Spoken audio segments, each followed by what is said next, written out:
Welcome back to our Outly video tutorials. Today we'll dive into the Trails and Roads layer. When we're planning trips or out navigating public lands, it's essential to know a few things. What type of roads and trails are in the area? What can I do on them? When are they open and how difficult are they? After 3 iterations of different concepts and a bunch of user feedback, the latest Trails and Roads interactive map layer was recently released. This latest release provides the following. Color coding shows the type of road or trail, such as a motorized trail or 4-wheel drive road. Green highlighting lets you see segments where your mode of transportation is allowed. The details panel tells you about the surface type and whether a high clearance vehicle is required, and elevation and distance plots for each segment reveal how strenuous a section of trail is. To use the layer, first we enable Trails and Roads by clicking the icon on the left side that looks like a road. By clicking or tapping the master checkbox at the top, we can turn on the entire layer. From there, select your mode of transport under the Highlight Allowed Use section to highlight all of the sections on the map that allow that mode.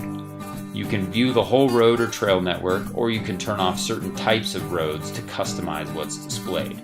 For example, you can disable the other types to only show motorized trails or 4-wheel drive roads, or you can select multiple types.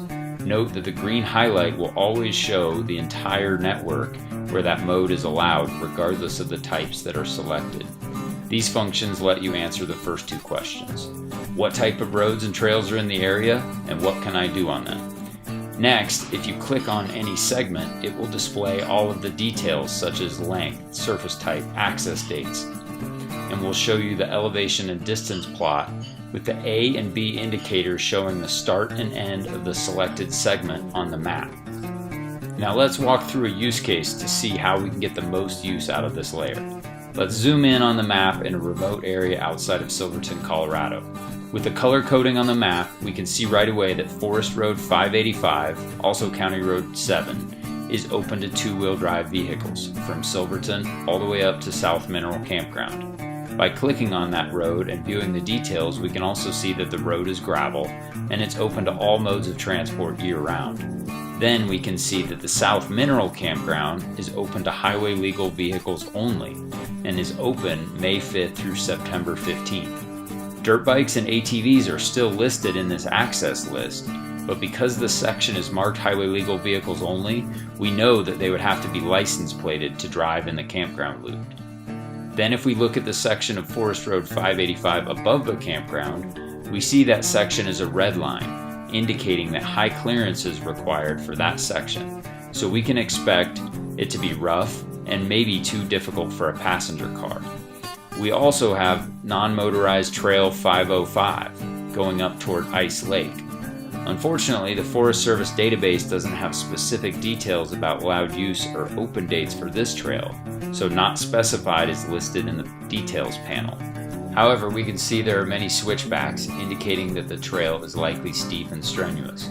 Plus, the elevation plots of the 2 sections of trail show us that it ascends from 9,840 feet at the trailhead to 12,320 feet at Ice Lake, a 2,500 foot elevation gain over a distance of 3.7 miles.